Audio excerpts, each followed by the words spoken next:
Hello, welcome back to Petrolblog's Fleet Videos. You join me from the opulent surroundings of the P38, of which a video has been filmed and will be edited and shown very soon. But this video is all about that car under the cover, the 406 Coupe, because there are people, quite rightly, who are quite frustrated of the lack of activity on this car. I think it's nearly a year, almost to the day, since I did the field of TAT. When I put 13 cars in a field, or some of the 13 cars in a field. Obviously, since then, 2 more have arrived as well. But that's another story. Got to admit, progress hasn't been as quick as I'd have liked. It's been a frustrating year. So I wanted to give you a quick update of what's happening. Most of the winter, in fact, all of the winter, it's lived under that cover. There was a spell when it was living in the barn, but I had to put the Mercedes back in there for the winter. But the good news is, the really positive news is the bumper's now with Adam White, Mr. Adam White of YouTube fame. Had a great idea of actually sending it up via a courier, because while we can't travel, couriers are allowed to travel. So the bumper was packaged up in the world's biggest bubble wrap you've ever seen and sent up to Dorset. And Adam is making great progress on the bumper.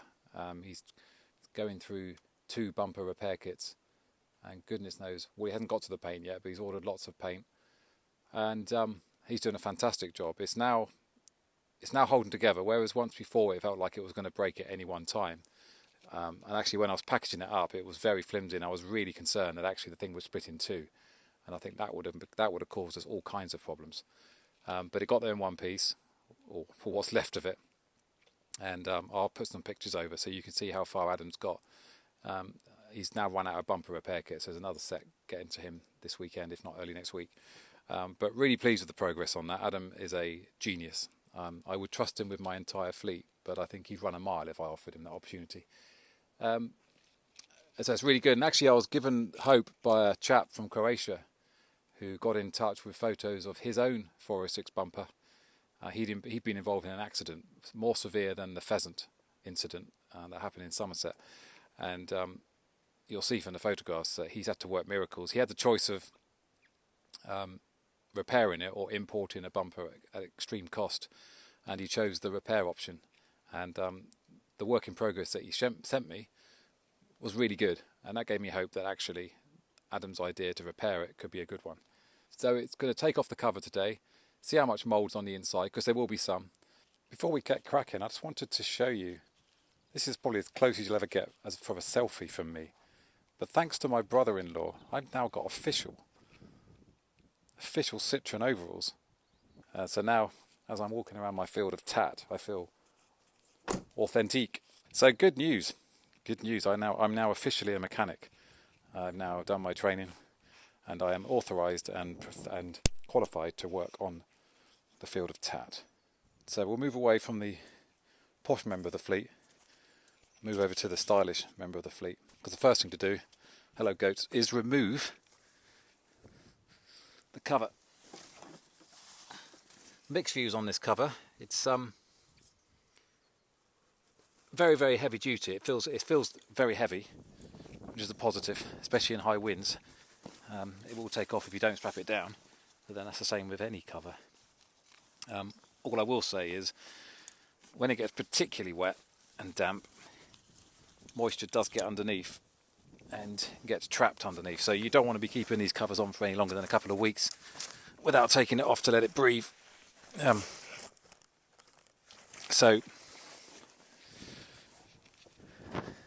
you do need a snug fit.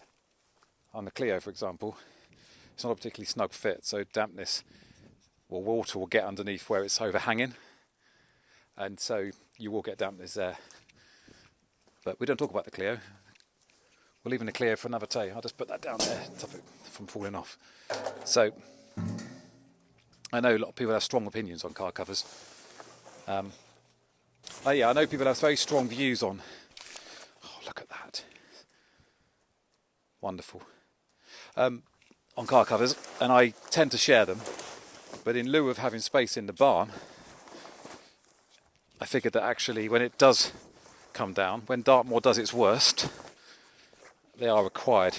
And it's not just the water, it's not just the weather, it's it's animals as well. We already know, or we already think, that Pepsi the horned goat has got in here once when the cover wasn't on it. So, lesson learned. So, I think it's important to invest in decent covers. This is probably the world's worst video, isn't it? It's watching a boring man in Citroen overalls pull a cover off a Peugeot. So there she is. She's back. So, obviously the bumper's gone. And obviously I took the opportunity to clean underneath when the bumper was taken off, so we moved it. Obviously it's got dirty since then, but that's only sort of surface dirt now. That bit of foam is missing. It's in the back of the I think it's in the back of the Safran, because the bits where it gets sort of fastened in have disappeared. You can see it has a hole there and there. That clip's in there. That clip's missing. Oh no, clip is in there, is it? Yeah, that one's all clipped in place, and so is that one. We'll come back to the fog lights in a minute, because there's good progress on those. One thing we discovered is that this had broken off, presumably as part of the pheasant incident, which is the best Guns N' Roses album they never recorded. So that little plastic black clip was still in there. So that's been whisked up to Adam via first-class mail. Should be there today, actually. And he thinks he can repair that. So that's another little job fixed. We'll open the goat bonnet, which is on gas struts, which is always a bonus. Although, I don't know if you can see that, but it's actually moving. So the gas struts at some point are going to need replacing, or we just get the tried and tested wooden planks out. Now this was remarkably clean for the winter. You can see that mould has made its way underneath. Although, can I just point out that it does look better. It does look a lot better, a lot cleaner now than when we first picked her up. I'm going to use my head as a prop. All this has been cleaned up, looking smart. All this has been cleaned up. The air filter's been cleaned, although at some point I'm tempted to replace that. I need to talk to the owners club about that. All this has been cleaned up. Everything's been cleaned up. It looks a lot better underneath here. I need to redo that again. And so yeah, that's really, really good. Let's look inside. Yeah, I can already see mould. But yeah, it's the worst thing about storing cars in the winter is mould. That steering wheel looks like a scientific experiment. So we'll get that cleaned up in a minute, and we'll show you some before and afters. I don't know if you remember, but the fog lights were cloudy, misty, milky, whatever you want to call it. So it took the opportunity with the bumper off to give them a damn good clean, and look at the results. I'm really pleased. So good. And you know I had that debate about painting them yellow. There's no way I'm painting these yellow now because they look too good. So I'm really pleased. That's a good job done. They were, well, just milk they look like, the glass. And I'm really pleased with the way they've come up. Obviously did the outside was easy enough. But to do the inside, it was a case of removing this unit here, after the bulb holder, and then you can get underneath and basically I just used glass cleaner and a cloth and sort of pushed the cloth in with a screwdriver and sort of moved it around. Actually it wasn't a screwdriver, that would have been silly. It was like a brush, a wheel brush. I just pushed it in. The problem we're going to have is when we start putting things back on, is that a lot of the fastenings, the bolts and the nuts, etc., and the screws are rusty or broken, and the fact that there's a mismatch of different fastenings is going to cause a few headaches as well. So it looks like it would have had they're the original ones, and these ones have been replaced, presumably because. And actually, I think I discovered that this is the genuine one, because you can see from the original build sticker there, and this one has been replaced. So it does say on there 25th of February 2009. So that could give us a clue as to when, well, it definitely gives us a clue when that was made. It could give us a clue as to when the pheasant had its incident. This one, 12th of October 1999. So very, very close to the actual delivery date of this car. So the original one's gone missing. Well, the original one is probably embedded in a pheasant. God rest his soul. Let's get it looking respectable again before we start making a list of things we're going to need to do on this car.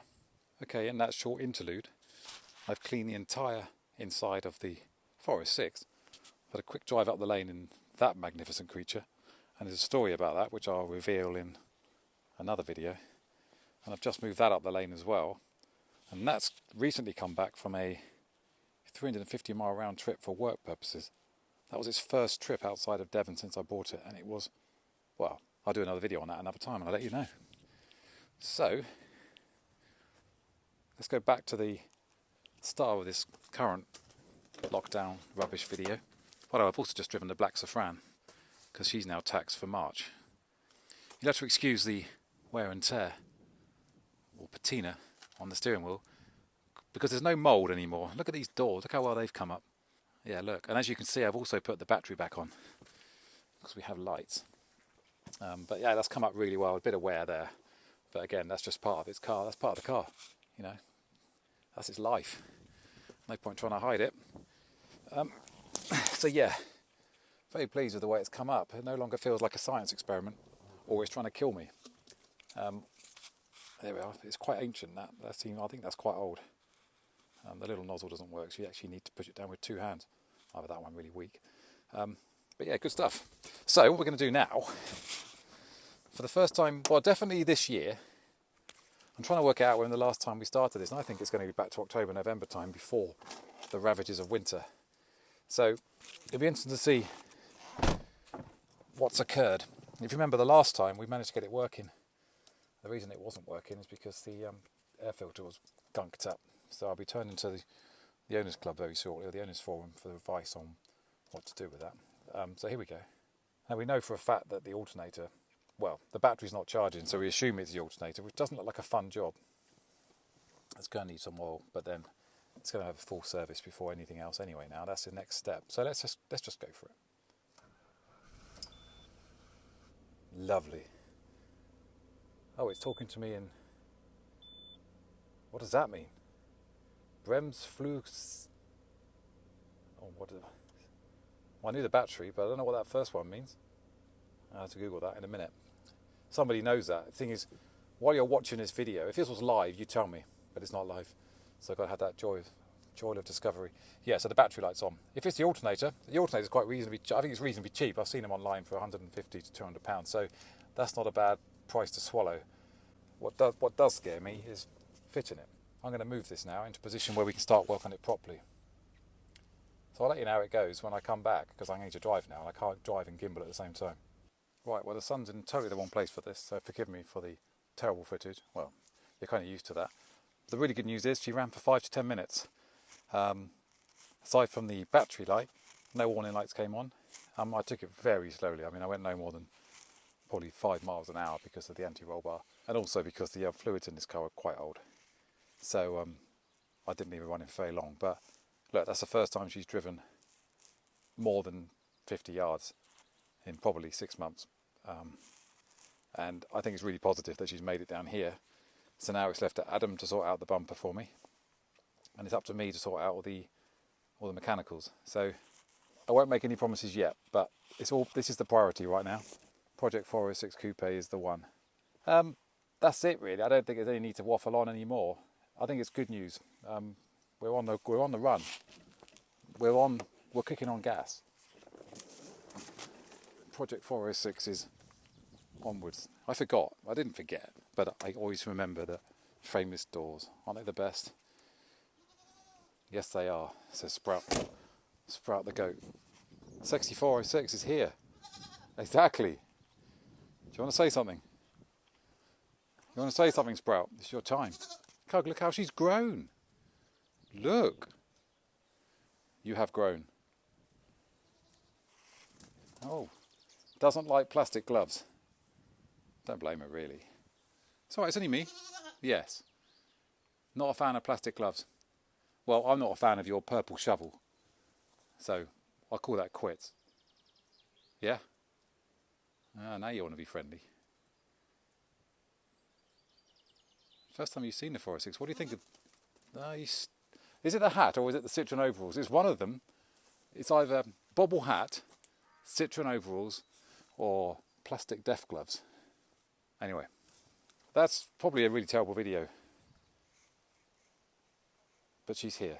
All is good. Thank you for watching. Stay safe.